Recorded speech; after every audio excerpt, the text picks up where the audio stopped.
सादर प्रणाम। मैं हूं हिमांशु द्विवेदी और स्वागत है आपका हमारी खास पेशकश चर्चा में। चर्चा के तहत आज हमारा विषय दो चीजों पर केंद्रित है, एक संगठन पर, दूसरा व्यक्ति पर। संगठन के तौर पर कांग्रेस है और व्यक्ति के तौर पर प्रशांत किशोर है। हमारा विषय है कांग्रेस, आस की डोर प्रशांत किशोर। दरअसल जब वर्ष 2014 के आम चुनाव हुए, अर्थात लोकसभा के चुनाव हुए, तो देश तीन शख्सियतों से चमत्कारिक रूप से प्रभावित हुआ। पहले नरेंद्र मोदी, दूसरे अमित शाह और तीसरे प्रशांत किशोर। नरेंद्र मोदी के रूप में एक ऐसी शख्सियत देखने को मिली जिसने अपनी चमत्कारिक नेतृत्व क्षमता के बूते पर पूरे देश को प्रभावित कर दिया। लोग अचंभित रह गए क्योंकि 3 दशक के बाद किसी एक शख्स के बूते पर किसी एक पार्टी को स्पष्ट बहुमत मिला। दूसरी शख्सियत सामने आए अमित शाह, जिनको एक रणनीतिकार के तौर पर, एक दमदार पार्टी अध्यक्ष के तौर पर देखने का मौका मिला। और तीसरा जो शख्स था वो पर्दे के पीछे था, लेकिन उसकी सफलताओं ने उसे सुर्खियों में ला दिया। नाम था उनका प्रशांत किशोर। प्रशांत किशोर के रूप में एक नई शख्सियत से लोगों को पता चला कि चुनाव अब इस तरीके से भी जीते जा सकते हैं। चुनाव के लिए बाकायदा बाहरी लोग रणनीति बनाते हैं और रणनीति के माध्यम से चुनाव को इस कदर प्रभावित किया जाता है। उसके बाद प्रशांत किशोर सफलता का पर्याय बन गए। भाजपा के साथ प्रशांत किशोर बहुत लंबे समय तक नहीं रहे, बल्कि भाजपा विरोधियों के साथ हम कदम हो गए, चाहे वो नीतीश कुमार हो, ममता बनर्जी हो, अरविंद केजरीवाल हो, कैप्टन अमरिंदर सिंह हो। कुल मिलाकर परत दर परत, कदम दर कदम प्रशांत किशोर के हिस्से में सफलताएं आती गई। नतीजा ये हुआ कि भाजपा का मुख्य प्रतिद्वंदी दल की हैसियत बनाए रखने के लिए कांग्रेस ने भी प्रशांत किशोर को शामिल किया अपने साथ रणनीति के तौर पर, और उत्तर प्रदेश के संदर्भ में जमावट की। खाट पर चर्चा, चाय पर चर्चा के जवाब में खाट पर चर्चा का सिलसिला शुरू हुआ, लेकिन प्रशांत किशोर तब कोई कमाल नहीं कर पाए। कांग्रेस इस समय बेहाल है। पूरे देश में कांग्रेस के संदर्भ में लोकसभा के जब आंकड़े देखे जाते हैं तो ऐसा लगता है कि क्या हो गया इस पार्टी को, जिसके पास 137 साल का इतिहास है। 137 साल के इतिहास वाली पार्टी 50 सीटों के संदर्भ में मोहताज होकर रह गई है। लेकिन पार्टी इससे उभरना चाहती है, पार्टी के नेता उभरने चाहते हैं, पार्टी के कार्यकर्ता उभरना चाहते हैं। 23 नेताओं का समूह बना, वो भी उभरना चाहता है। लेकिन कोई और कदम उठाने के इतर जादू की छड़ी के तौर पर कांग्रेस अब प्रशांत किशोर के पास ही जा रही है, या प्रशांत किशोर कांग्रेस के पास जा रहे हैं। जानने में दिलचस्पी है कि सबसे बड़े राजनीतिक दल रहे इस पार्टी के पास अपने स्तर पर कोई नेता ऐसा नहीं रह गया, कोई कार्यकर्ताओं की फौज ऐसी नहीं रह गई जो पार्टी को इस दुर्गति से उबार सके। और क्या प्रशांत किशोर वाकई इस ओल्ड ग्रैंड पार्टी को उबार देंगे? इसी पर हम बात करेंगे, समझने की कोशिश करेंगे क्या प्रशांत किशोर ऐसा कर सकते हैं जिसके चलते कांग्रेस के सुनहरे दिन वापस आ सकते हैं। इस चर्चा का हिस्सा बनने के लिए कई खास मेहमान हमारे साथ जुड़ रहे हैं। उम्मीद करते हैं कि चर्चा खासी दिलचस्प रहेगी। विषय ऐसा है, लेकिन इस सिलसिले को शुरू करें उससे पहले समय आज के विचार सूत्र का। हमारा आज का विचार सूत्र उम्मीद के संदर्भ में महाभारत से लिया हुआ है। हमारा विचार सूत्र कहता है कि गते भीष्मे हते द्रोणे कर्ण च विनिपतिते आशा बलवती राजन शल्यो जश्यति पांडवान। अर्थात भीष्म समाप्त हो गए, द्रोण मारे गए, कर्ण का विनाश हो गया, अब पांडवों को शल्य जीत लेगा ऐसी आशा है। हे राजन, आशा बड़ी बलवती होती है। भट्ट नारायण के द्वारा यह सूक्ति दी गई महाभारत के प्रसंग के संदर्भ में। अर्थात जब सब तरफ से हार रहे थे तो भी उम्मीद नहीं छोड़ी। तो कांग्रेस भी, जिसने 1951 के आम चुनाव के दौरान देश के 21 राज्यों में सरकार बनाई थी, अब 2 राज्यों में स्पष्ट बहुमत की सरकार के साथ है। वो कांग्रेस अगर उम्मीद कर रही है तो इतना ज़्यादा परेशान होने की जरूरत क्या है? क्या प्रशांत किशोर का साथ कांग्रेस को वैसा ही जलवा बिखेरने का मौका नहीं दे देगा? भाई, कांग्रेस तो 2 राज्यों में है, भाजपा तो लोकसभा में केवल 2 सीटें पाई थी, फिर आज 303 पर है। तो उम्मीद कोई गलत तो नहीं। समझने की कोशिश करते हैं। हमें समझाने के लिए कई खास मेहमान जुड़ रहे हैं। हमारे साथ डॉक्टर अजय उपाध्याय जी हैं, राष्ट्रीय प्रवक्ता हैं ऑल इंडिया कांग्रेस कमेटी के। रजनीश अग्रवाल जी हैं, सौम्य प्रवक्ता हैं, भारतीय जनता पार्टी के प्रदेश मंत्री हैं मध्य प्रदेश इकाई के। हमारे साथ में रवि ओझा जी हैं, जो प्रवक्ता हैं तृणमूल कांग्रेस के, जिन्होंने प्रशांत किशोर की सेवाएं ली अतीत में। श्रवण गर्ग जी हैं, खरी खरी कहने के लिए ख्यात है, हम सबके बेहद सम्मानीय हैं। और कुछ ही देर में हमारे साथ यशवंत देशमुख भी दुबई से जुड़ेंगे, जो सेफोलॉजिस्ट चुनाव विश्लेषक है। आप सबका स्वागत है। चर्चा की शुरुआत डॉक्टर अजय उपाध्याय जी से ही करते हैं, समझने की कोशिश करते हैं। बड़ी लंबी फहरिस्त आपके यहाँ नेताओं की, जितनी उनकी राजनीतिक उम्र है प्रशांत किशोर की इतनी खुद की उम्र भी नहीं है, तो भी सब तरफ चर्चा में आपकी पार्टी कि अब प्रशांत किशोर का साथ मिलने जा रहा है कांग्रेस को। कांग्रेस उनके साथ कुछ करने की कोशिश में है और इसके आधार पर उम्मीद है। इसे कितनी गर्व की अनुभूति है आपको डॉक्टर अजय उपाध्याय जी इस चर्चा को लेके, या कितनी गिलानी है कि क्या हाल हो गया हमारी पार्टी का? एक व्यक्ति जो हमारी पार्टी में भी नहीं है वो इतना महत्वपूर्ण है कि लोग इसके आधार पर उम्मीद देख रहे हैं। कुछ कहेंगे आप इस चर्चाओं पर? डॉक्टर साहब, मुझे लगता है कि आज जो चर्चा का केंद्र आपने बनाया है इसको, ठीक है, एक विमर्श होना चाहिए हर मुद्दों पर जी। और मुझे अच्छा लग रहा है कि कम से कम इस मुद्दे पर भी आप आना चाह रहे हैं जी। लेकिन इस सच्चाई को हमको समझना है कि प्रशांत किशोर जी की सेवाएं आज नहीं, कल नहीं, वर्षों से अलग अलग पार्टियां अपने अपने सहूलियत के हिसाब से ली जी। और जिनके साथ हो रहे ईमानदारी से उस पार्टी के लिए अपना कर्तव्य निभाया, कर्तव्य निष्ठा दिखाई उन्होंने जी। इसमें भी कोई शक नहीं है। दूसरा पॉइंट है कि वो एक सफल रणनीतिकार भी हैं। उन्होंने रणनीति जो बनाई, उनके पास जो टीम है, उनके पास जो राजनीतिक कौशल और समझ है, उसका उस पार्टी को लाभ हुआ। क्या भाजपा, क्या जनता दल यूनाइटेड, क्या सपा, क्या आपका तृणमूल कांग्रेस और क्या आम आदमी पार्टी, सब ने। तो मुझे लगता है कि इस पर पैनल में बैठे किसी भी पार्टी के लोगों को पहला इस प्रश्न पर किसी को कोई प्रॉब्लम नहीं होगी। ठीक है, आज वो हमारे साथ हो सकते हैं, कल टीएमसी के साथ, परसों आम आदमी पार्टी के साथ, उससे पहले भाजपा के साथ रहे हैं जी। ये चलता है, प्रक्रिया है। राजनीतिक प्रक्रिया की जो चीजें बदली हैं उस बदलाव के तहत मुझे लगता है कि यदि एक कोई ऐसी टीम जी। जो ग्राउंड पे काम करने के लिए एक सुझाव के तौर पे पार्टी को दे सकती है, जो एक रणनीति बना सकती है, जो एक सही डायरेक्शन में काम कर सकती है, यदि ऐसे लोगों का को इंगेज किया जाता है, जो अन्य पार्टियां भी करती हैं अपने अपने हिसाब से, यदि कांग्रेस पार्टी ने यदि ऐसे किसी व्यक्ति को जिसके सूझबूझ का लाभ बाकी पार्टियां पहले ले चुकी है और वो हमारे साथ जुड़ करके एक व्यापक राष्ट्रीय राजनीति के संदर्भ में, जो संदर्भ आज एक प्रश्न के दायरे में है कि वैकल्पिक राजनीति कैसे हो, और उस वैकल्पिक राजनीति में मुद्दे वो हो जो मुद्दे राष्ट्रीयता को भी प्रश्न न करें, लेकिन जो अंधभक्ति है राष्ट्रीयता के नाम पे और जो नफरत का माहौल देश में पैदा हो रहा है उसको भी कैसे रोके। यदि ऐसी कोई स्ट्रेटजी बनाने वाला और कोई बातचीत करके आपस में विचार विमर्श करके काम करने वाला है तो मुझे लगता है कि स्वागत करना चाहिए, और कांग्रेस पार्टी ने भी इन्हीं मुद्दों पर स्वागत किया है। जहां तक बात है हमारे कांग्रेस अध्यक्षा माननीय श्रीमती सोनिया गांधी जी से उनकी एक बैठक हुई, कुछ वरिष्ठ नेता साथ में थे, उनके सुझाव को पार्टी ने एक बार विचार किया उस पर, उसके लिए एक कमेटी बनाई है। कमेटी का रिपोर्ट शीघ्र ही आ जाएगा।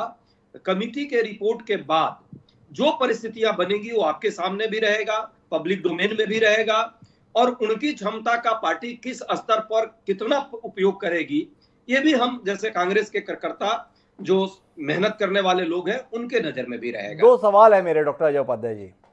प्रशांत किशोर की सेवाएं लेने के लिए इच्छुक है कांग्रेस पार्टी। कौन सी कांग्रेस पार्टी? वो पार्टी जिसके साथ 137 साल का इतिहास है। आपसे जानना चाहते हैं कि कौन सा दारिद्र्य है जिसके चलते प्रशांत किशोर की और उम्मीद भरी निगाह से आपको ताकना पड़ रहा है? विचार के स्तर पर दीनता है, नेतृत्व के स्तर पर दीनता है, कार्यकर्ता के स्तर पर दीनता है, या कुल मिलाकर हर तरफ दीनता है, इसलिए उम्मीद प्रशांत किशोर के साथ है? पहला सवाल तो ये। और दूसरा जानना ये चाहता हूं आपसे कि जो व्यक्ति स्वयं अपनी राजनीतिक उपलब्धि हासिल करने में लगातार नाकाम हो रहा है, दलों को भली सफलता दिलाई, पर प्रशांत किशोर के साथ में 8 साल का इतिहास ये है कि वो स्वयं राजनीतिक हैसियत पा नहीं पा रहे। उन्होंने जनता दल यूनाइटेड का साथ लिया, उसके वो उपाध्यक्ष बने थे, कुल मिला के बैरंग वहाँ से वापस लौटे। अमरिंदर सिंह जी के ओएसडी बने थे, वहाँ से भी बैरंग वापस लौटे, बीच में काम छोड़ गए। तृणमूल कांग्रेस में गए, वहाँ से भी विदा कर दिए गए। जो व्यक्ति स्वयं का राजनीतिक भविष्य तय कर पाने में लगातार नाकाम हो रहा हो, भाजपा से तो नाकामी सामने ही है, एक चुनाव के बाद ही बाहर हो गए, तो ऐसे व्यक्ति पर आप उम्मीद कर रहे हैं। खारिज व्यक्ति खारिज पार्टी की उम्मीद का केंद्र बन रहा है। दोनों विषयों पर आपकी टिप्पणी। दो प्रश्न आपका था। पहले प्रश्न का उत्तर मुझे लगता है यहाँ पैनल में बैठे सभी लोग और श्रवण गर्ग जी बहुत ही वरिष्ठ पत्रकार हैं, वो भी इस बात को सच्चाई को स्वीकारेंगे। आप स्वयं वरिष्ठ पत्रकार हैं जी। मुझे नहीं लगता कि वो जिस पार्टी के साथ जब भी इंगेज हुए, चाहे भाजपा के साथ 2014 में थे, उन्होंने भाजपा को, उनकी सेवा भाजपा ने ईमानदारी से ली, मेहनत उन्होंने किया और उनको रिजल्ट मिला, ये सच्चाई है। और वो स्वयं भाजपा छोड़े, मुझे जहां तक सूचना है, बाकी चीजें तो होती नहीं है, जो छोड़ जाता है तो दूसरे वाले कहते हैं कि देखो हमने भगा दिया, तो वो वाली बात अलग है। टीएमसी के साथ भी अभी हाल ही में रहे, उन्होंने वहां भी जो कर सकते थे मेहनत किया। जेडीयू के साथ भी उनकी अपनी दोस्ती रही, उसमें ठीक कहा आपने कि वो राष्ट्रीय उपाध्यक्ष के पद भी लिए, लेकिन उनकी जो अपने वैचारिक आपस की जो चीजें रही होंगी उसके कारण वो बाहर रह गए, इनके वो व्यक्तिगत बात थी। जहां तक आपने कहा कांग्रेस को कौन सी वैचारिक कमी आ गई है, मुझे लगता है कांग्रेस को कोई वैचारिक कमी नहीं है। कांग्रेस पार्टी इस देश के उन सभी विचारों का प्रतिनिधित्व करती है जो विचार उदारवादी है, जो विचार डेमोक्रेटिक है, जो विचार समरसता का है, जो विचार सबको जोड़ने का है। वो काम हम सदैव करते रहते हैं और करते रहेंगे, चाहे वो मैं रहूं या ना रहूं, चाहे हमारे पार्टी के कोई वरिष्ठ नेता रहे या नहीं रहे। लेकिन यदि कुछ लोगों का सहयोग लेकर के पार्टी के अंदर और भी नए सिरे से कुछ चीजें, नई चीजों को हम जोड़ सकते हैं और कर सकते हैं, जो बाकी पार्टियां भी करती रही है। हो सकता है आज प्रशांत किशोर बाकी पार्टियों के लिए खट्टे खट्टे हो जाए, क्योंकि आज जो है वो हमारे साथ जुड़ रहे हैं या हम उनको स्पेस देने की स्थिति में है। ये लेकिन सच्चाई को स्वीकारना होगा। उस व्यक्ति के प्रतिभा पर कोई प्रश्न नहीं है, उस व्यक्ति के रचनात्मकता पर कोई प्रश्न नहीं है, उस व्यक्ति के थिंकिंग पर भी कोई प्रश्न नहीं है। किसी विषय में प्रश्न नहीं है, लेकिन फिर भी मेरे पास प्रश्न है डॉक्टर अजय उपाध्याय, और वो प्रश्न मेरा रजनी अग्रवाल जी के साथ है। भाजपा के संदर्भ में यह आरोप रहा कांग्रेस का, कॉर्पोरेट संस्कृति की पार्टी है, कॉर्पोरेट कल्चर की है, पार्टी नहीं कंपनी है। वह कांग्रेस भी अब कॉर्पोरेट कल्चर में ढल रही है। रजनी जी, आपके संस्थान से अनुभव प्राप्त प्रशांत किशोर अब आपके खिलाफ इस्तेमाल होने जा रहे हैं। कितना घबरा रहे हैं इस बात से कि जिन प्रशांत के बूते आप 2014 में आए थे, वो प्रशांत अब सोनिया जी, राहुल जी, प्रियंका जी का साथ देंगे, और कई जगह से आपको ध्वस्त किया है। बंगाल के संदर्भ में भी आप भूले नहीं होंगे, अब वो देश के संदर्भ में कांग्रेस के साथ हैं। कितना हिला रहा है आपको? पहली बात तो ये गलतफहमी दूर कर लेनी चाहिए कि प्रशांत किशोर ने कोई भारतीय जनता पार्टी को 2014 में जीत दिला दी। जी, प्रशांत किशोर नहीं, एक कंपनी की सेवाएं ली थी, वो सेवाएं सीमित दायरे में थी। भारतीय जनता पार्टी की रणनीति किसी कंपनी ने तय नहीं की। और भारतीय जनता पार्टी के पास में ये कार्य पद्धति के तौर पर, विचारधारा के तौर पर कोई दारिद्र्य नहीं है कि हमें अन्यत्र कोई सेवाएं किसी एजेंसी या व्यक्ति की लेना पड़े। हाँ, बदलते युग में कई बार तकनीकी तौर पर, कई बार मीडिया, सोशल मीडिया के तौर पर, कई बार प्रचार अभियान के तौर पर, कई बार इस प्रकार के तमाम आयाम होते हैं, उस पर एजेंसी की सेवाएं व्यवसायिक तौर पर ली जाती हैं और भारतीय जनता पार्टी लेती रही है। सर्वे के तौर पर, थर्ड पार्टी सर्वे जो होता है, साइंटिफिक फीडबैक हमें लेना होता है, मीडिया के एंगल से भी और जनता की दृष्टि से भी। विचारधारा के तमाम मुद्दे होते हैं, सरकार के मुद्दे होते हैं, उनके तौर पर भी। पर भारतीय जनता पार्टी की रणनीति प्रशांत किशोर या उनकी कंपनी बनाने लगे, क्षमा करिएगा, जनसंघ के दौर से अभी तक ऐसी दारिद्रता भारतीय जनता पार्टी में कभी नहीं रही, ना होगी, जैसी कांग्रेस में पिछले दिनों दिखाई पड़ी। एक रणनीति, एक राजनीतिक दल की राजनीतिक रणनीति तय करने के लिए ठेके पर आदमी बुलाया जाए।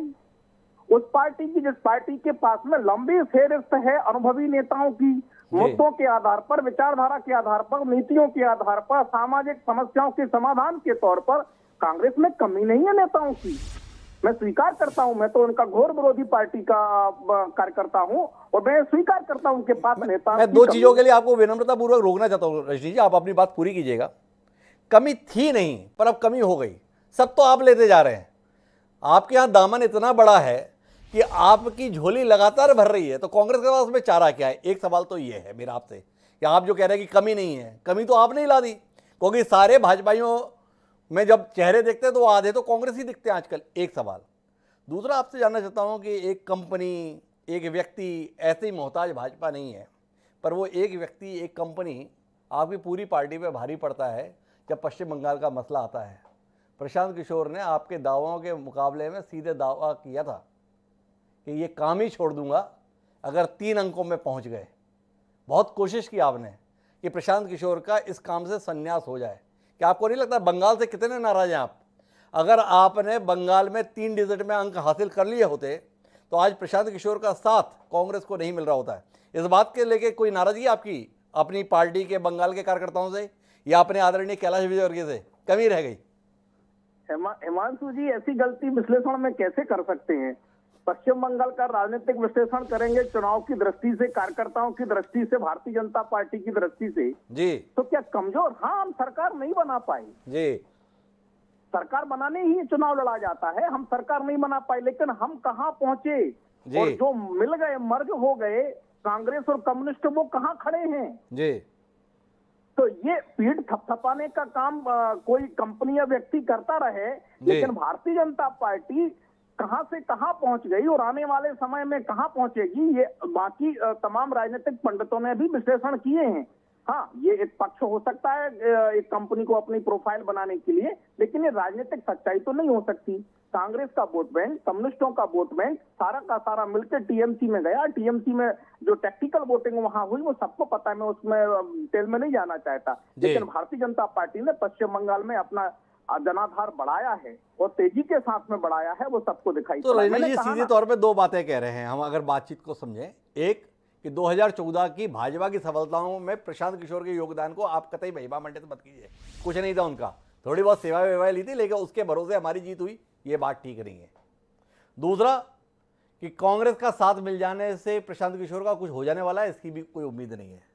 लेकिन मेरे साथ में टीएमसी से रवि ओझा जी हैं। रवि जी भी इसी नज़रिए के साथ है कि प्रशांत किशोर मतलब एक कंपनी, छोटा मोटा काम किया, इससे ज़्यादा महत्व मत दीजिए। या रवि ओझा जी मानते हैं कि नहीं, आदमी में दम तो है, जिसके साथ भी होता है खेल हो जाता है, खेला हो जाता है, और इसलिए अब कांग्रेस को अगर प्रशांत किशोर का साथ मिल रहा है तो उसे गंभीरता से लेने की जरूरत है। रवि जी। हिमांशु द्विवेदी जी, आपके साथ साथ पैनल में बैठे सभी महानुभावों को मेरा प्रणाम है। जी, स्वागत है। मैं ये बिल्कुल नहीं कहूंगा कि प्रशांत किशोर जी या फिर उनकी जो कंपनी है वो महज एक कंपनी है। बिल्कुल आज की तारीख में भारतीय राजनीति में प्रशांत किशोर जी का दमकम है जी। और जैसा कि अभी रजनीश अग्रवाल जी कह रहे थे कि 2014 में जो व्यापक जीत पूरे भारत में भारतीय जनता पार्टी को मिली, नरेंद्र मोदी जी चुन करके आए, उसमें प्रशांत किशोर जी का कोई अहम योगदान नहीं है। मेरी समझ में ऐसा कह देना खुद से झूठ बोलने जैसा है जी।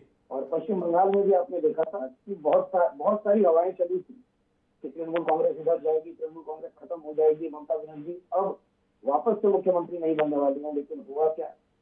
प्रशांत किशोर जी जो हमारे राजनीतिक रणनीतिज्ञ थे, उन्होंने कह दिया था कि 3 अंकों को पार नहीं कर पाएगी भारतीय जनता पार्टी, और 2 मई 2021 को वही हुआ जो प्रशांत किशोर जी ने कहा। मामूली 77 अंकों पर सिमट करके भारतीय जनता पार्टी रह गई जी। और आज अगर कांग्रेस उस तरफ बढ़ रही है, अग्रसर हो रही है, जिनकी सेवाओं को लेना चाहती है, और आगे आने वाले समय में जो इस बात से भी हम अनदेखा नहीं कर सकते, इस बात को नकार नहीं सकते कि कांग्रेस राजनीतिक शून्यता की ओर अग्रसर हो रही है जी। ऐसे में जरूरी है कि एक व्यक्ति आए, और शायद नेतृत्वहीनता की भी कमी है कांग्रेस में आज के समय में। एक ऐसे व्यक्ति की जरूरत है जो आकर के कांग्रेस का दामन थामे और वापस राजनीतिक उत्थान की ओर उन्हें अग्रसर करे। पर मेरा एक सवाल है रवि जी, हम कांग्रेस की बात बाद में कर लेंगे, भाजपा पे भी बात बाद में कर लेंगे। टीएमसी को बड़ी उम्मीद है, ममता बनर्जी को बहुत उम्मीद है कि बंगाल से निकलकर उनका जादू पूरे देश में दिखेगा। विपक्ष की एकमात्र उम्मीद ममता बनर्जी बनेंगी, और पिछले कुछ समय से ऐसी कोशिश भी कर रहे थे। प्रशांत किशोर का यह कदम, कांग्रेस के साथ बढ़ने का फैसला, क्या अपने आप में नहीं बताता कि टीएमसी राष्ट्रीय स्तर पर खारिज कर दी गई प्रशांत किशोर के द्वारा? इसके संदर्भ में कितना मन दुख रहा है आपका कि जिसने पश्चिम बंगाल में आपको सफलता दिलाई, उसने देश के संदर्भ में आपको इस लायक नहीं समझा कि आप देश में कोई विकल्प हो सकते हैं? मैंने अपनी बात रखनी शुरू की आपके सवाल पर, तो मैंने एक शब्द का इस्तेमाल किया था, पेशेवर राजनीतिक रणनीतिज्ञ जी। बिल्कुल वे असरदार हैं, बिल्कुल असरदार हैं, लेकिन उनको पूर्णतः भारतीय राजनीति का पैमाना बना देना, ये मेरी समझ में गलत है। ममता बनर्जी एक अलग छवि के नेत्री हैं, संघर्ष का प्रतिबिंब है, खुद संघर्ष करके यहाँ तक पहुंची है। इस बात से हम इनकार नहीं करते कि 2021 में जो बड़ा बड़ी हमें मिली है भारतीय जनता पार्टी के सामने, उसमें एक अहम योगदान प्रशांत किशोर जी ने निभाया। लेकिन ममता बनर्जी खुद एक ऐसी छवि है, एक ऐसी नेत्री है कि आगे का पथ वो खुद पार कर सकती है, आगे बढ़ सकती है। ऐसे में आगे का रास्ता वो खुद तय कर सकती है, ये कहना है रवि ओझा जी का।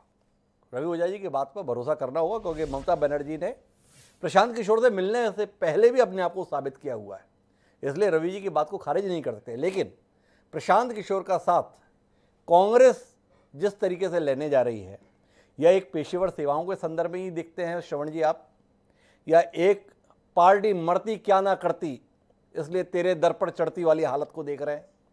और क्या आप ये भी देख रहे हैं कि एक शख्स जिसके खाते में उसने कई दलों को सफलता दिला दी पर खुद सफलता नहीं हासिल कर पाया, तो अब खुद राजनीतिक सफलता हासिल करने के लिए, राजनीतिक ऊंचाई हासिल करने के लिए कांग्रेस का सहारा ले रहा है। उसे लगता है कि उसके जीवन की राजनीतिक महत्वाकांक्षाएं जो अन्य दलों के साथ पूरी नहीं हुई, शायद कांग्रेस के साथ पूरी हो जाएगी। चर्चाओं में है महासचिव बनना, अहमद पटेल वाली जगह लेना, कार्यकारी अध्यक्ष बनना। तो पहले तो इस पर आपकी टिप्पणी चाहिए। इसके बाद दूसरा एक और सवाल है जो आपका इंतजार कर रहा है, पर पहले इस पर आपकी टिप्पणी आ जाए, आपका विश्लेषण आ जाए। ये हिमांशु जी, ऐसा लगता है कि भारतीय जनता पार्टी के साथ आप भी डरे हुए हैं प्रशांत किशोर से। जी, न तो कांग्रेस के साथ ये परेशानी है कि मरता क्या न करता जी, और न कांग्रेस के साथ ये परेशानी है कि मरता क्या न करता, और न प्रशांत किशोर के साथ की कोई आकांक्षाएं होना चाहिए कि वो अहमद पटेल बनना चाहते हैं। जी, अहमद पटेल अगर बनेंगे तो वो अपना नुकसान ही करेंगे। जी, मतलब अब कांग्रेस में अहमद पटेल की जरूरत नहीं बची है। दूसरा, इस गलतफहमी को भी निकाल देना चाहिए कि जो भारतीय जनता पार्टी में चुनाव हैं, वो जो चेहरे आपको दिखते हैं वो लोग लड़ते हैं। जी, मतलब मुझे आश्चर्य होगा अगर रजनीश जी कहें कि मैं चुनाव लड़वाता हूं पार्टी को, जी, या अमित शाह या नरेंद्र मोदी कहें कि खुद लड़ते हैं। हमको भारतीय जनता पार्टी के प्रशांत किशोरों के चेहरे नहीं दिखते हैं। जी, दिक्कत क्या है कि हम कांग्रेस से इतने परेशान हैं या डरे हुए हैं। जैसे आपने कहा कि कांग्रेस में जिन लोगों की राजनीतिक उम्र प्रशांत किशोर से ज्यादा है, उनको कांग्रेस ले रही है।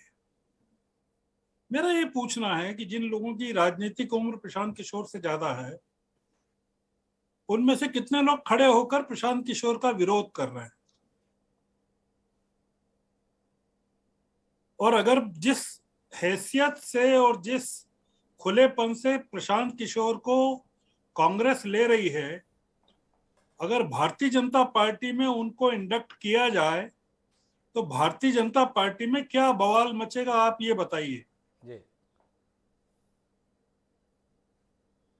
और कांग्रेस में अगर लोगों की कमी पड़ गई है और लोग नहीं बचे, आपने भी कहा, मैं भी कह रहा हूं जी, कि पश्चिम बंगाल में भारतीय जनता पार्टी को चलाने वाले शुभेंदु अधिकारी कौन है? वो किस पार्टी से गए हैं?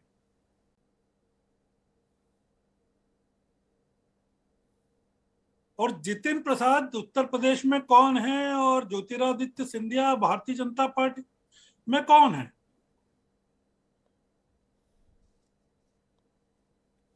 दिक्कत क्या है कि मैं आपसे पूछता हूं हिमांशु जी, जी, कि चलिए प्रशांत किशोर कांग्रेस का कोई फायदा नहीं करवा पाएंगे, मैं आपसे जानना चाहता हूं कि वो कांग्रेस का क्या नुकसान करेंगे? जी, कुछ तो नुकसान करेंगे। जी, अगर फायदा नहीं करेंगे तो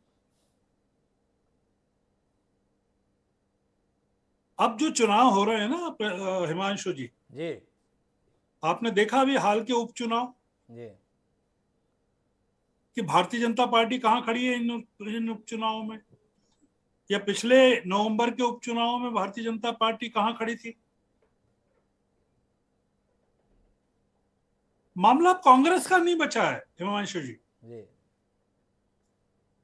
ये प्रशांत किशोर के साथ एडिशनल एडवांटेज है, एडेड एडवांटेज है कि वो कई दलों के साथ काम कर चुके हैं, और जब भारतीय जनता पार्टी के खिलाफ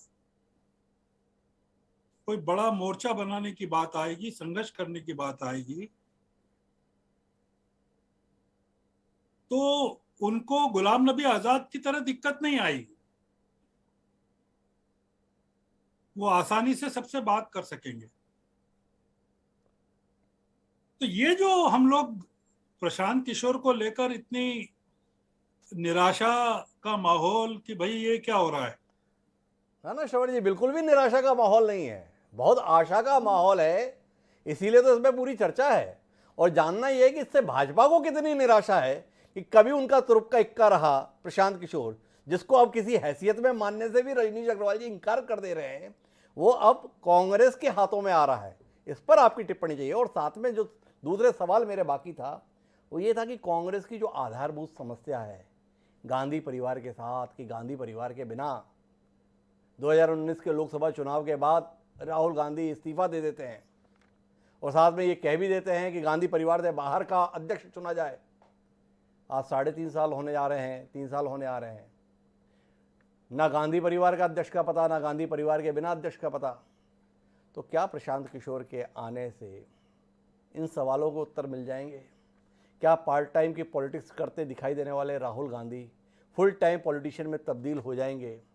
क्या उत्तर प्रदेश के संदर्भ में महज 2 सीटों पर सिमट गई कांग्रेस क्या वापस अपना खोया हुआ जौनाधार पा सकेगी? ऐसे सवाल प्रशांत किशोर के साथ में आने के बाद जहन में कौंधते हैं। श्रवण गर्ग जी इसका उत्तर क्या खोजते हैं, ये जानने में दिलचस्पी है। आपसे पूछता हूं कि क्या भारतीय जनता पार्टी में सारे फैसले जी पार्टी अध्यक्ष के तौर पर जयप्रकाश नड्डा लेते हैं क्या? जी कौन लेता है वहां फैसले जी भारतीय जनता पार्टी में? जी। हम लोग प्रशांत किशोर को लेकर कुछ अलग किस्म की उम्मीदें करना चाहते हैं जी और अगर वो उम्मीदें पूरी नहीं हों कि जैसे उत्तर प्रदेश में वो क्या कर लेंगे, जी मैं आपसे पूछ रहा हूं, बार बार पूछ रहा हूं कि प्रशांत किशोर अगर कुछ नहीं कर पाए तो कांग्रेस पार्टी जिस जगह आज यहां है उससे और कितना नीचे ले जाएंगे उसको। और प्रशांत किशोर अगर कुछ नहीं है तो भारतीय जनता पार्टी ने उनका उपयोग क्यों किया था, या तृणमूल पार्टी ने, तृणमूल कांग्रेस ने क्यों उपयोग किया था, या तेलंगाना के मुख्यमंत्री सार्वजनिक रूप से कह रहे हैं कि हम प्रशांत किशोर के साथ बातचीत कर रहे हैं। आप मीडिया के आदमी हैं, मैं भी एक मीडिया का आदमी हूं। एक ही एडवर्टाइजिंग एजेंसी 2 प्रतिस्पर्धी कंपनियों के लिए काम करती है जी 2 प्रतिस्पर्धी कंपनियों के स्लोगन्स बनाती हैं और विज्ञापन बनाती हैं। प्रशांत किशोर अगर कोई स्ट्रेटेजिस्ट हैं या कंसल्टेंट हैं और जिनको अंग्रेजी में कहते हैं मर्सनरी हैं और उनको एक टारगेट के लिए, काम के लिए लिया गया है कि भाई आप इतने काम के लिए हम आपको ले रहे हैं, तो उसको लेकर हमें परेशानी क्यों होना चाहिए? श्रवण, बीच में रोकता हूं विनम्रतापूर्वक, अन्यथा नहीं लेंगे आप। मामला एक कंपनी को हायर करने का नहीं, ये व्यक्ति को हायर करने का नहीं, बल्कि अभी मामला जो चल रहा है उसे संगठन का हिस्सा बनाने का है। प्रशांत किशोर के संदर्भ में विचार संगठन में कोई भूमिका देने का है। ये सिलसिला 6 महीने पहले भी था, कुछ लोगों के विरोध के चलते अटका। समझना आपसे ये चाहता हूं कि क्या श्रवण गर्ग जी मानते हैं कि कभी भाजपा का तुरुप का इक्का रहा प्रशांत किशोर कांग्रेस के पास आकर कांग्रेस को गुरबत से निकाल देगा? क्या श्रवण गर्ग जी ये संभावना देख पाते हैं? ये मेरा सवाल है। श्रवण जी क्या देख रहे हैं? मैं मानता हूं जी, मैं मानता हूं कि कांग्रेस में अभी तक जी जो एक तरह की दीवार बनी हुई थी कि किसी भी बाहरी आदमी को प्रवेश नहीं करने देना है हमारी निर्णय प्रक्रिया में, फैसलों में, जी स्ट्रेटेजी में। अगर आज पहली बार ऐसा हुआ है कि दिल्ली की में कोई बैठक होती है जी और उसमें मध्य प्रदेश से दिग्विजय सिंह भी शामिल होते हैं जी और प्रशांत किशोर भी बैठते हैं और राहुल, प्रियंका और सोनिया गांधी बैठते हैं और कुछ बात करते हैं, तो हमको क्यों लगता है कि कुछ भी नहीं निकलेगा? और मैं आपसे पूछना चाहता हूं, बाकी लोगों से, रजनीश जी से पूछना चाहता हूं कि प्रशांत किशोर क्या ऐसा कर देंगे कि उनके कांग्रेस में शामिल होने को बहुत सफलता के तौर पर रजनीश अग्रवाल मानेंगे कि अरे ये प्रशांत किशोर ने कांग्रेस में प्रवेश करके ये हंगामा कर दिया। क्या ऐसा करना चाहिए उनको? हम क्या मतलब क्या करना चाहिए, ये सवाल है श्रवण जी का। मुझे जाना तो है डॉक्टर अजय उपाध्याय के पास, पर श्रवण जी ने सारी बातचीत को रजनीश जी पर केंद्रित कर दिया, तो मैं रजनीश जी से इस राउंड की शुरुआत करता हूँ। अजय जी अन्यथा मत लीजिएगा, रजनीश जी के लिए सवाल हैं, क्या करें? तो रजनीश जी, पहले तो आपको इस समय पे ये गलती महसूस हो रही है क्या? या प्रशांत किशोर जैसे शख्स को ऐसे छुट्टा छोड़ना नहीं चाहिए था कि जहां चाहो वहां पर अपनी जमीन जमा लो? उतना योगदान जो आपको मिला था मानना चाहिए था, चूक गए आप। एक व्यक्ति की योग्यता और उसके योगदान के अनुरूप सम्मान देने में, इसका कोई मलाल है आपको? पहला सवाल तो यही है। देखिए, पहली बात तो ये है कि जो आपने बीच में कहा कि 2014 के तुरुप्का इक्का जी, ये जिनका नाम आप ले रहे हैं वो हैं जी, तुरुप्का इक्का। सबको पता है 2014 में कौन भारतीय जनता पार्टी के थे। श्रीमान नरेंद्र मोदी जी, जी, भारतीय जनता पार्टी का कार्यकर्ता। जी, और तमाम विश्लेषण आदरणीय श्रवण गर्ग जी का विश्लेषण ज्यादा उम्दा समझूंगा मैं बजाय कि प्रशांत किशोर का, जी, क्योंकि इन्होंने कई चुनाव देखे हैं, कई चुनाव अपनी आंखों से गुजारे हैं, जी, तो वो राजनीतिक अनुभव ज्यादा परिपक्व है। जी, एक दूसरा, किसी कंपनी का या प्रशांत किशोर की सेवाएं कांग्रेस ले ना ले, ये कांग्रेस का विषय है। जी, भारतीय जनता पार्टी ने भी अलग अलग कंपनी के, मैंने बताया किस तौर पर, एक सीमित दायरे हैं वहां सेवाएं देते, लेकिन पार्टी की रणनीति तय करना, पार्टी की नीति और विचारधारा में शामिल होना, पार्टी के निर्णय प्रक्रिया में शामिल होना, ये कभी ना हुआ है, ना भारतीय जनता पार्टी में होने वाला है। जी, जिन अदृश्य हाथों की, अदृश्य व्यक्तियों की बात श्रवण गर्ग जी कर रहे थे, भारतीय जनता पार्टी में चुनाव जी, प्रबंधन की दृष्टि से हुआ करती है, हाँ होती है। जी, कई शक्तियों को आदरणीय श्रवण गर्ग जी भी पहचानते होंगे, जी, जो रणनीति तैयार करते हैं, चुनावी चेहरा नहीं होते हैं, पर्दे के पीछे बैठते हैं, संगठनों के तपे तपाए लोग होते हैं, जिनके पास में जमीन की नब्ज होती है, जिनके पास में विचारधारा और मुद्दों की समझ होती है, समस्याओं के समाधान देने और नैरेटिव खड़ा करने की अकल होती है। कांग्रेस के पास में नहीं है। कांग्रेस के पास नहीं है। पर रजनी जी, मेरा सवाल है, आपने प्रशांत किशोर को जैसे खारिज किया, लेकिन आप फेरिस्त देखिए 2014 के संदर्भ में आपने तो खारिज ही कर दिया कि प्रशांत किशोर कोई भूमिका में थे बड़ी, कई की सेवाएं ली थी, उनमें से एक थे। पर उस एक ने बाद में क्या किया? बिहार में आए, आरजेडी जेडीयू का गठबंधन बनाया, आपको साफ कर दिया। 2017 में पंजाब में पहुंचे, आप सत्ता से बाहर हो गए। 2019 में वाईएसआर कांग्रेस रेड्डी ने, जगन रेड्डी ने भी सेवाएं ली, सामने है। 2020 अरविंद केजरीवाल भी इस नतीजे पे पहुंचे कि अपना काम जैसा भी हो पर प्रशांत किशोर का साथ कमाल कर देगा। कमाल हो भी गया, सामने है। ममता बनर्जी के संदर्भ में भले आप खारिज करें कि देखो हमारी 78 सीटें हो गई, पर आप 78 सीटों के लिए नहीं थे, आपके दावे थे सरकार बनाएंगे, हर हाल बनाएंगे। और तब प्रशांत किशोर ने कहा था 100 भी नहीं पहुंचोगे सरकार बनाने की तो बात दूसरी है, और 100 पहुंच गए तो ये काम ही छोड़ दूंगा। इसीलिए मैंने पिछली बार भी कहा था, मलाल है कि नहीं है? अगर 100 सीटें हासिल कर ली होती तो कम से कम प्रशांत किशोर की चुनौती से पीछा छूट गया होता। अब तो मानिए कि चूक गए आप इस आदमी को अपने साथ बनाए रखने के लिए।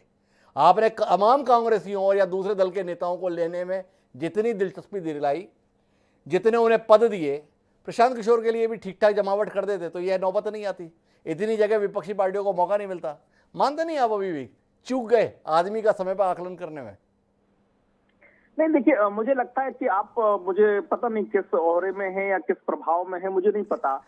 पश्चिम बंगाल के रणनीति बनाई होगी, लेकिन ये जो जमीनी सच्चाई पश्चिम बंगाल की है, हम ममता बनर्जी को खारिज कर दें, हम कांग्रेस के वोट बैंकों को खारिज कर दें जो बाद में जुड़ गया ममता बनर्जी के साथ में, हम कम्युनिस्ट जो हैं वो उनके वोट बैंकों को खारिज कर दें जो जुड़ गया, और बाकी सब हम प्रशांत किशोर को दे दें, नहीं ममता बनर्जी और उनके बाकी लोग, यानी जो तमाम प्रकार के दल उनके साथ में जुड़े उनको सबको खारिज करके, ये हो सकता है चुनावी रणनीति के तौर पर कई सारी बातें हों।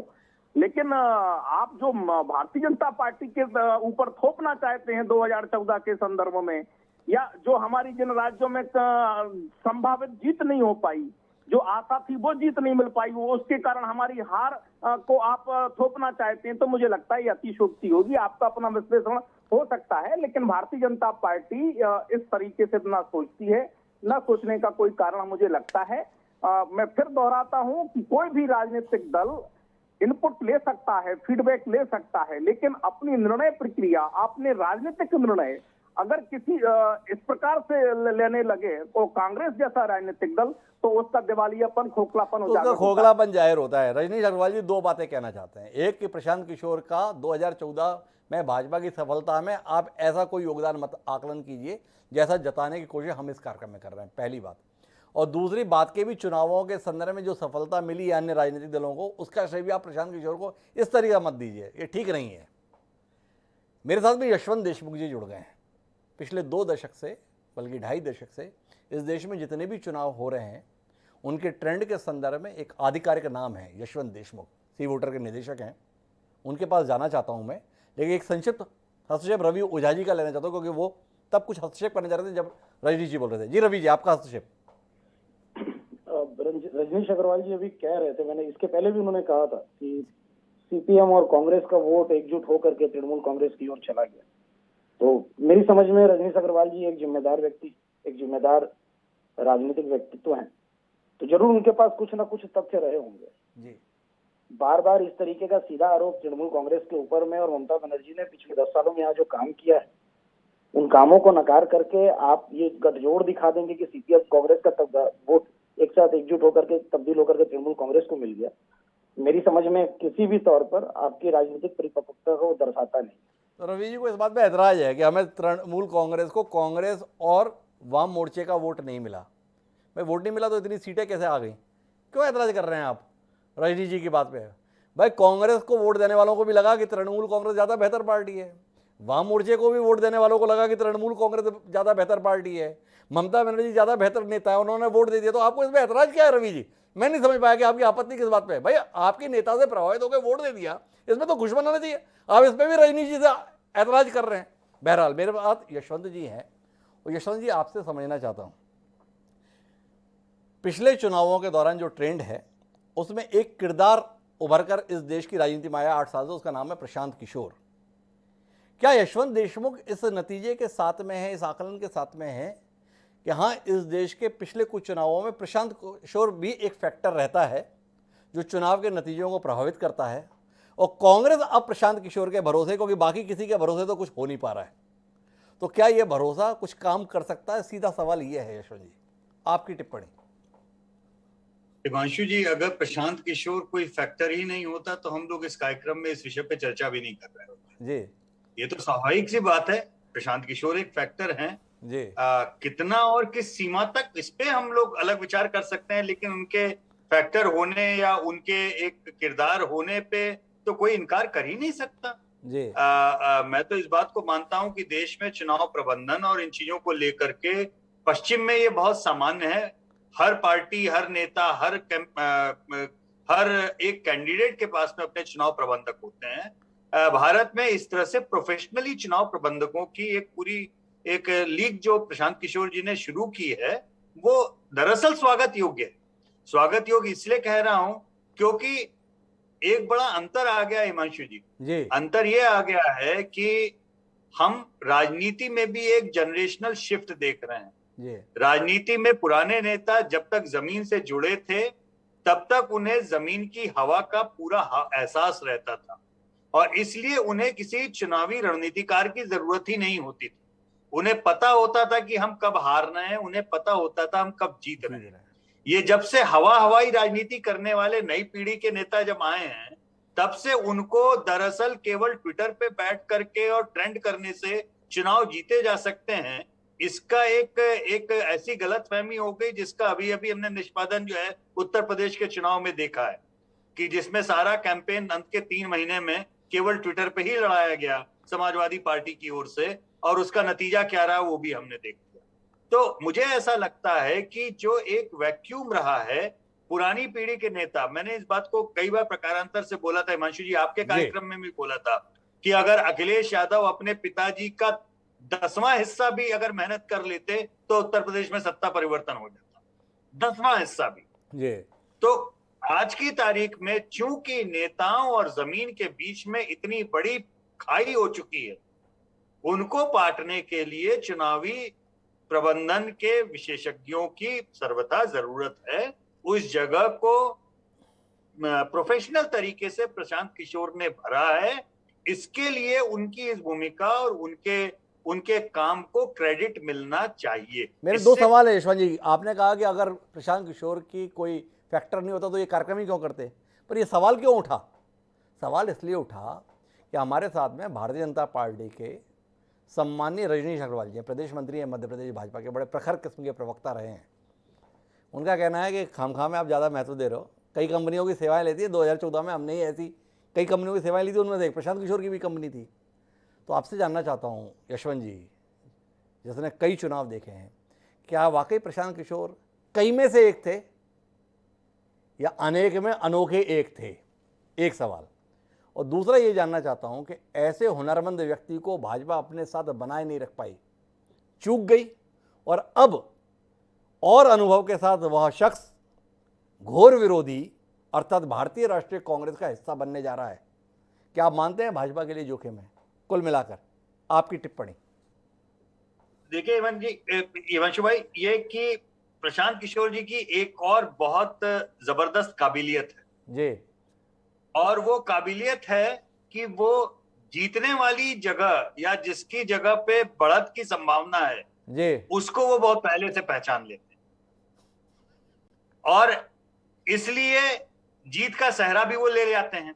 इसीलिए मैंने बोला कि वो बात दोनों तरफ जाएगी और दोनों तरफ हमको समझनी भी पड़ेगी जी। इसमें कोई शक नहीं कि अगर आपके पास में टीएमसी के भी प्रवक्ता हैं जी। मैं अगर इनसे पूछूं एक सवाल कि आपको क्या लगता है कि प्रशांत किशोर के बगैर दीदी नहीं जीतती या 200 पार नहीं करती जी, तो इनका जवाब क्या होगा? या फॉर दैट मैटर मैं किसी को यह पूछूं क्या आपको लगता है प्रशांत किशोर के बगैर मोदी 2014 नहीं जीतते, तो क्या जवाब होगा? इसलिए और एक क्रेडिट प्रशांत किशोर को देना चाहिए। प्रशांत किशोर जी ने कभी भी इस जीत का समगा अपने ऑफिशियल स्टेटमेंट में नहीं दिया। उन्होंने हमेशा ये बात बोली कि भाई मेरी भूमिका है उसको स्ट्रीमलाइन करके सही जगह पहुंचाने की, उसमें उनकी भूमिका है। अब वो कांग्रेस जा रहे हैं तो इसका मतलब ये है कि मुझे ऐसा लगता है कि उनके अंदर के एनालिस्ट ने उनको ये बता दिया है कि कांग्रेस की जितनी दुर्गति होनी थी अब हो चुकी है, यहां से कांग्रेस का ग्राफ अब ऊपर ही जा सकता है, नीचे नहीं जा सकता। और देश में एक सत्ता के विकल्प की, भाई अब माने ना माने, बीजेपी के प्रवक्ता माने ना माने, आखिर तो देश में करीब करीब 60% ऐसा वोट है जो नॉन बीजेपी पार्टियों को पड़ रहा है। आखिर तो इस देश में पिछले 8 सालों में हिमांशु जी बीजेपी आधे चुनाव हारी है जी। ये कतई गलतफहमी है लोगों को कि पिछले 8 साल में बीजेपी ने सारे चुनाव जीते हैं। अरे बाकी छोड़िए, 2-3 साल पहले हमने मध्य प्रदेश, राजस्थान, छत्तीसगढ़ के चुनाव परिणाम देखे हैं। तो इसलिए देश में देश की जनता हमेशा एक समानांतर, एक मजबूत विपक्ष या एक अल्टरनेटिव खड़ा करने के लिए हमेशा आतुर रहती है। यशवंत जी ने कई सारे आयाम दिए हैं, और अब मैं जब डॉक्टर अजय उपाध्याय के पास जाना चाहता हूं तो कई संभावनाओं को लेकर जाना चाहता हूं। पहली संभावना तो यशवंत जी ने यही बता दी कि प्रशांत किशोर उस कश्ती में बैठते हैं अमूमन जो पार उतरने वाली है। तो ये आकलन ही आपको कितना उत्साहित कर रहा है जी, एक तो जानने में ये दिलचस्पी है। दूसरी महत्वपूर्ण बात यह कि कांग्रेस लोकसभा की सीटों की दृष्टि से या राज्यों में सरकार की दृष्टि से जितनी बुरी स्थिति में दिखाई देती है, बाकी आकलन में उतनी बुरी स्थिति में नहीं है। अगर आज भाजपा के 1400 के करीब विधायक देश भर में हैं तो 750 विधायक कांग्रेस के पास में भी हैं। अगर 20 करोड़ या 22 करोड़ मत भाजपा के हिस्से में है तो कांग्रेस आज भी 10 करोड़ से ज़्यादा मतदाताओं का भरोसा जीत पाने में सफल होती है। ये आम चुनाव के अंतर्गत मिले हुए मतों का आंकड़ा बताता है। तो आप जानने में दिलचस्पी ये है अजय उपाध्याय जी कि जिस प्रकार से कार्य की स्वतंत्रता बाकी राजनीतिक दलों के द्वारा अपनी क्षेत्रीय आवश्यकताओं के अनुरूप प्रशांत किशोर को उपलब्ध कराई गई, कांग्रेस में तो अभी आपके अध्यक्षों के संदर्भ में या आपके बाकी पदाधिकारियों के संदर्भ में ही टूटा पड़ा हुआ है, काम करने देने ना करने देने के संदर्भ में। क्या प्रशांत किशोर को आप लोग काम करने देंगे, ये जानने में भी दिलचस्पी है। और करने देंगे तो किस रूप में करने देंगे, अपने मुलाजिम के तौर पर या अपने पार्टी के हिस्से के तौर पर, ये जानने में भी हमारी दिलचस्पी है। थोड़ा बताएंगे। पहला प्रश्न जो आपने किया है, मैं सम्मानित देशमुख साहब का आदर करता हूं। वाकई एक अच्छे चुनावी विश्लेषक रहे हैं, वर्षों से मैं इनको सुनता रहा हूं। मैं जानता हूं कि ये जो बात कह रहे हैं उसमें यथार्थ है, सच्चाई है, और इन्होंने जो बात कही मैं उनको कहीं भी खारिज करने की स्थिति में नहीं हूं। एक बात जरूर उसमें ऐड करूंगा कि कांग्रेस पार्टी अपनी उसकी एक पद्धति है, एक सिस्टम है, वर्षों, ठीक कहा आपने, वर्षों पुरानी पार्टी है। इस पार्टी की अपनी एक वैचारिक आधार है, उन आधारों के साथ ही हम आगे बढ़ने का प्रयास करते हैं। और ये खूबसूरती है जो जसवंत साहब ने भी कहा कि यदि कोई देश का टैलेंटेड व्यक्ति, कोई समाज में रहने वाला अच्छा व्यक्ति, कोई रणनीतिकार, कोई चुनावी विश्लेषक, मैं तो देशमुख साहब को भी कहूंगा कि यदि उनकी इच्छा हो, यदि, और वो पार्टियों के अंदर आकर काम करने की इच्छा हो, तो उनका भी स्वागत है। आप जैसे विद्वान व्यक्ति, हिमांशु द्विवेदी को पूरा देश जानता है कि एक निष्पक्ष पत्रकारिता आप करते हैं, और मुझे लगता है आप जहां हैं वहां से देश की सेवा ज्यादा अच्छा कर रहे हैं। पर आप जैसे लोगों को आज के समय में एक वैकल्पिक राजनीति के जो परिस्थितियां बन रही है उसमें तटस्थ बहुत दिन तक आपको भी नहीं रहना चाहिए। और प्रशांत किशोर जैसे लोगों की क्षमता का एनालिसिस करके कांग्रेस पार्टी एक स्पेस क्रिएट करना चाहती है, तो मुझे लगता है कि ये राजनीतिक प्रक्रिया का खुलापन है, और ये हमारी ही प्रक्रिया में खुलापन हो सकता है। जाने को तो बहुत सारे कांग्रेस से लोग गए, लेकिन क्या हाल है सबने देखा, आपने सबकी चर्चाएं की, वरिष्ठ पत्रकार श्रवण साहब ने चर्चा की है।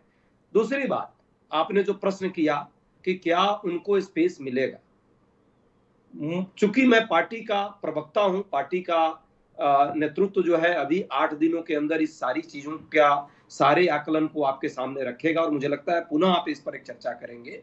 उन्होंने जो भी प्रेजेंटेशन दिया है, जो पार्टी को कैसे और समावेशी बना करके उन क्षेत्रों में जहां हम एजेंडा सेट कर सकते हैं वैकल्पिक राजनीति के लिए, जैसे आपके स्क्रीन पर भी चल रहा है कि बिहार, उत्तर प्रदेश और उड़ीसा में हम अकेला लड़ेंगे, कई राज्यों में हम ज्वाइंट में लड़ेंगे, ये उनके विचार हैं। पार्टी का एक फोरम है, वो फोरम जरूर 1 सप्ताह के अंदर उस पर चर्चा करेगा, तय करेगा। और यदि उन पार्टी के फोरम में जो हमारे वरिष्ठ लोग हैं, जिन्होंने, जैसा कि आपने कहा कि उनकी उम्र के हिसाब से हमारे पास बहुत सारे लोग हैं जिनकी राजनीतिक उम्र है, तो निश्चित तौर पे उनका भी जो विचार होगा उसका सम्मान पार्टी करेगी।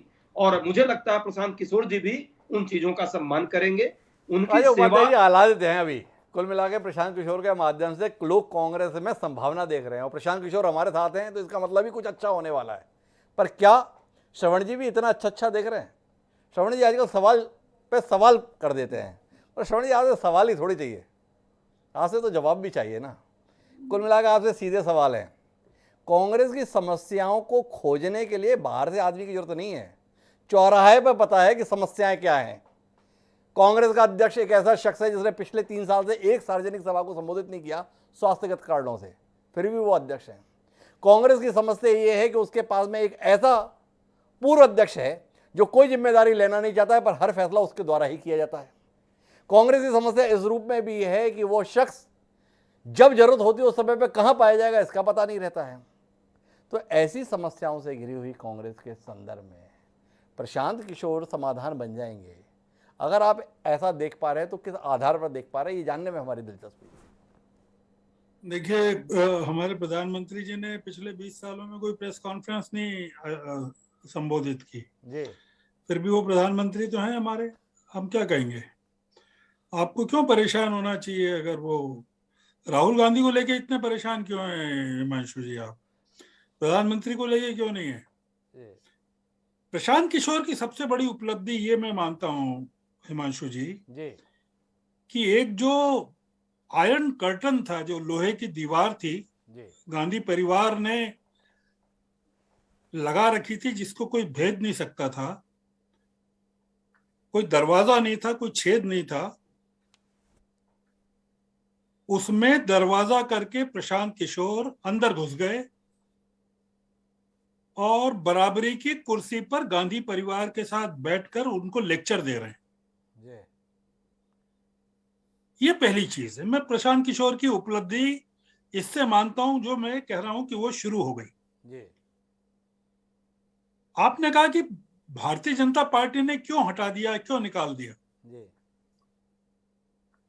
2014 में जब नरेंद्र मोदी अखिल भारतीय, अखिल विश्व के कंसल्टेंट नहीं बने थे सरकारें बनाने के लिए, उन्होंने योग्यता नहीं हासिल की थी, तब उनको प्रशांत किशोर की जरूरत थी। अब तो नरेंद्र मोदी ने इतनी योग्यता हासिल कर ली है कि वो ह्यूस्टन जाके ट्रंप को भी जिता सकते हैं। भारतीय जनता पार्टी को अब प्रशांत किशोर की जरूरत नहीं है। तीसरी चीज ये, जो सबसे बड़ी चीज ये, कि अगर एक पार्टी डूब रही है, खत्म हो रही है, तो प्रशांत किशोर उसके साथ अपना भविष्य क्यों नत्थी कर रहे हैं। कोई ऐसा प्रोडक्ट है कंपनी का बाजार में जिसको उपभोक्ताओं को बेचने की कोई संभावना ही नहीं है। उस प्रोडक्ट के लिए प्रशांत किशोर बाबा रामदेव क्यों बन रहे हैं।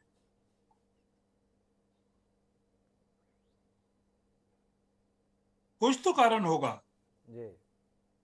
इसमें दांव पर कांग्रेस की प्रतिष्ठा नहीं लग रही है। इसमें प्रतिष्ठा तो प्रशांत किशोर लगा रहे हैं, अपनी लगा रहे हैं कि यार मैं अगर कुछ नहीं कर पाया तो मैं डूब जाऊंगा। और प्रशांत किशोर की उम्र अभी बहुत कम है। वो अगर डूब गए तो उनके पास तो बहुत साल बचे हैं उस डिप्रेशन में जिंदा रहने के लिए। कांग्रेस के पास तो कुछ बचा नहीं है।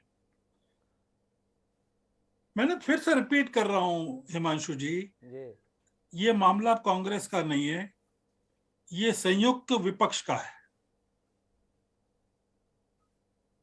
और प्रशांत किशोर की भूमिका कांग्रेस को जिंदा करने की नहीं है, संयुक्त विपक्ष में कांग्रेस को घसीट कर लाने की है और उनको बताने की है कि आप अपने दम पर सरकार नहीं बना सकते। और पचमढ़ी में आपने जो तय किया था सालों पहले,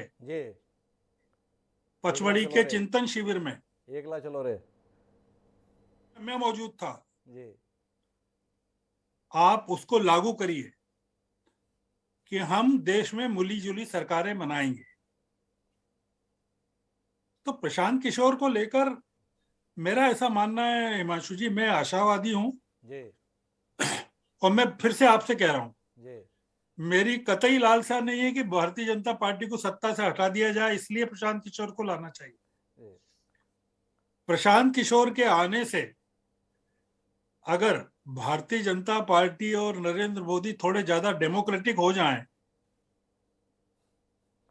और भारतीय जनता पार्टी में अधिनायकवाद थोड़ा कम हो जाए, तो उसको भी मैं प्रशांत किशोर की या कांग्रेस की बड़ी उपलब्धि मानने को तैयार हूं। कमाल की बात कही है श्रवण जी ने।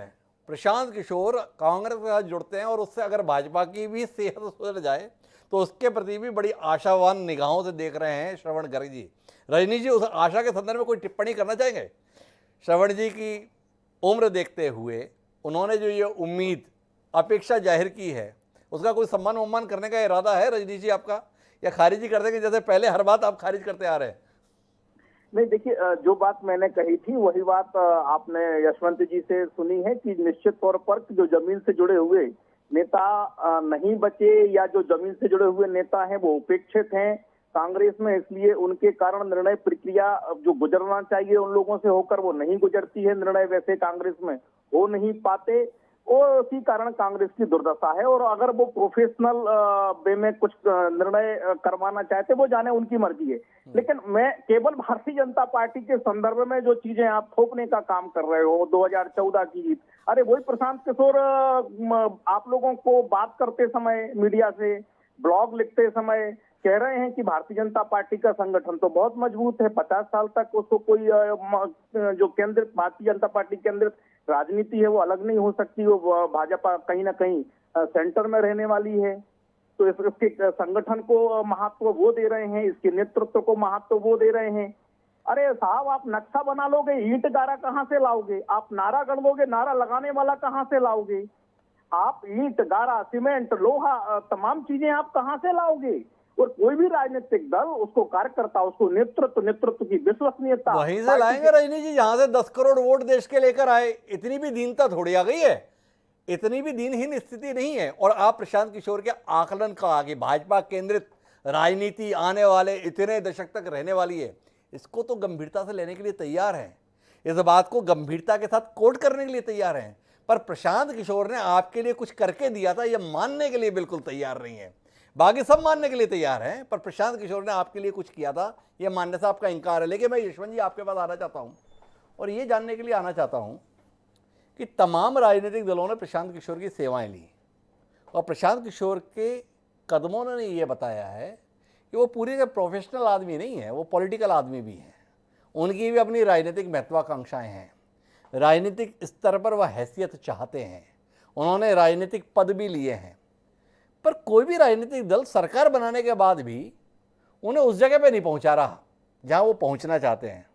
ममता बनर्जी ने बाबुल सुप्रियो को भी लेके अब मंत्री बनाने का इंतजाम कर दिया, शत्रुघ्न सिन्हा को एक बार फिर लोकसभा में पहुंचा दिया, और भी जाने किस किस को कहां कहां पहुंचा दिया। पर प्रशांत किशोर ऐसी किसी जगह पे पहुंचते नहीं दिखते। डरते हैं क्या ये लोग कि इसकी सेवा यहीं तक रखनी चाहिए, इससे ज़्यादा दिया तो कहीं हमारी जगह पे ही ना बैठ जाए? क्या प्रशांत किशोर की ऐसी संभावना उनके रास्ते में रुकावट है और कांग्रेस अभी जोखिम लेने की स्थिति में? थोड़ा आपका आकलन इस पे भी मिले। मुझे लगता है हिमांशु जी की दो चीजें। पहली बात तो ये, और ये बात पूरी गंभीरता से कहते हुए कि मैंने प्रशांत किशोर जी की बहुत ज्यादा तारीफें कर दी एक प्रोफेशनल के नाते जी, लेकिन साथ में हम ये ना भूलें कि जितने भी नेता जीते उनमें से किसी को भी ये गलत फहमी नहीं थी कि वो प्रशांत किशोर के कारण जीते जी। मैं दोबारा ये लाइन बोल रहा हूं जी, जितने भी नेता जीते उनमें से किसी को ये गलत फहमी नहीं थी कि वो प्रशांत किशोर के कारण जीते जी। इसलिए वो उनके योगदान को और उनके भूमिका को एक मल्टीप्लायर इफेक्ट की तरह से जरूर उन्होंने ट्रीट किया, उतना रेस्पेक्ट भी दिया, लेकिन शायद वहां पे जाकर के उसके आगे उनकी भूमिका को वो नहीं देख पाते। नंबर एक चीज जी। और ये बात आपने बिल्कुल सही कही कि प्रशांत किशोर केवल एक प्रोफेशनल नहीं है, वो एक पॉलिटिकल एनिमल जी। इस नाते वो अपनी एक पॉलिटिकल भूमिका भी ढूंढ रहे हैं।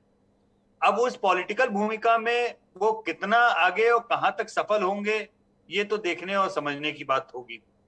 लेकिन मैं श्रवण जी की बात से एक जगह पे 200% सहमत हूं और मैं उसको उस जगह पे वापस ध्यान लेके आना चाहूंगा जी। जिस और शायद सोचने की, देखिए कांग्रेस का नेतृत्व किसके पास में है, कौन कांग्रेस का नेतृत्व करे, अध्यक्ष बने, कौन बने ना बने, देश की राजनीति को इससे कोई फर्क नहीं पड़ता जी। जहां फर्क पड़ता है वो मैं आपको बता सकता हूं। सोनिया जी बनी रहे अध्यक्ष, राहुल जी दोबारा बन जाएं, उससे कोई फर्क नहीं पड़ता। फर्क इस बात से पड़ता है कि अब यूपीए का चेयरपर्सन वो सोनिया जी को छोड़ करके उपयुक्त व्यक्ति के हवाले, चाहे वो शरद पवार हो चाहे जो भी हो, जिस ओर श्रवण जी इशारा कर रहे थे, देश को यूनिफाइड अपोजिशन के नाते एक अपोजिशन की जरूरत है जी। दरअसल अगर आप चाहते हैं कि भाजपा को आप वास्तव में हराएं तो कांग्रेस अध्यक्ष बदलने से भाजपा नहीं हारेगी। मैं आपको लिखित रूप से दे सकता हूं कि आज कांग्रेस जिस चमत्कार की सबको अपेक्षा कर रहा है कि आज नेहरू गांधी परिवार के सदस्य को कांग्रेस की लीडरशिप से हटा दीजिए, आप किसी को बना दीजिए, नतीजा क्या निकलेगा? जितनी अभी सीटें हैं उससे भी कम सीटें आएंगी फिर जी। कांग्रेस का उससे भला नहीं होने वाला। अपोजिशन की राजनीति कांग्रेस के अध्यक्ष पद पे नहीं अटकी है, अपोजिशन की राजनीति यूपीए के चेयरपर्सन की पद पे अटकी हुई है। बड़ी महत्वपूर्ण टिप्पणी है यशवंत जी की। मेरे पास समय समाप्त हो रहा है, हालांकि ये विषय दिलचस्प है, इसमें और लंबा विस्तार दिया सकता है, लेकिन कांग्रेस का कुछ ना कुछ भला तो प्रशांत किशोर के साथ आने से हो जाएगा। इस मामले में पैनल एक राय है रजनी अग्रवाल जी को छोड़कर, और रजनी जी की सहमति की कोई अपेक्षा भी नहीं है क्योंकि वो जिस लाइन पर है उसमें असहमति के लिए ही वो यहाँ पर मौजूद है। लेकिन महत्वपूर्ण बात यह है कि क्या प्रशांत किशोर का साथ एक संयुक्त विपक्ष की भूमिका तैयार कर पाएगा, ये जानने में पूरे पैनल की दिलचस्पी है। क्या प्रशांत किशोर भारतीय राजनीति की वर्तमान में जो जरूरत है उसे पूरा कर पाएंगे? इस रूप में एक संयुक्त विपक्ष एक नए चेहरे के साथ देश के सम्मुख विकल्प के तौर पर प्रस्तुत हो पाएगा? और अगर प्रस्तुत हो पाएगा तो क्या रजनी अग्रवाल जी को आखिरकार ये मानना पड़ेगा कि हाँ, प्रशांत किशोर किसी हैसियत के व्यक्ति हैं? जानने में दिलचस्पी रहेगी। बहरहाल आप सभी मेहमानों को बहुत बहुत धन्यवाद हमारे साथ इस चर्चा का हिस्सा बनने के लिए। समय है अब आज के शेर का। हमारा आज का शेर, जो बात श्रवण जी और यशवंत जी ने लाकर पहुंचा दी है, उसी को और विस्तार देते हुए दुष्यंत कुमार ने कभी कहा था कि पक गई हैं आदतें, बातों से सर होंगी नहीं। कि पक गई हैं आदतें, बातों से सर होंगी नहीं, कोई हंगामा करो ऐसे गुजर होगी नहीं। तो दुष्यंत कुमार ने कुछ नए के प्रति अपेक्षा की है। क्या प्रशांत किशोर कुछ नया देश के सम्मुख प्रस्तुत कर पाएंगे? और क्या देश का सबसे पुराना राजनीतिक दल वाकई ऐसे बदलाव के लिए तैयार है? जानने में दिलचस्पी रहेगी हमारी। बहरहाल अब आज के इस कार्यक्रम में इतना ही। कल फिर मिलेंगे नए विषय के साथ। मुझे दीजिए इजाजत। प्रणाम।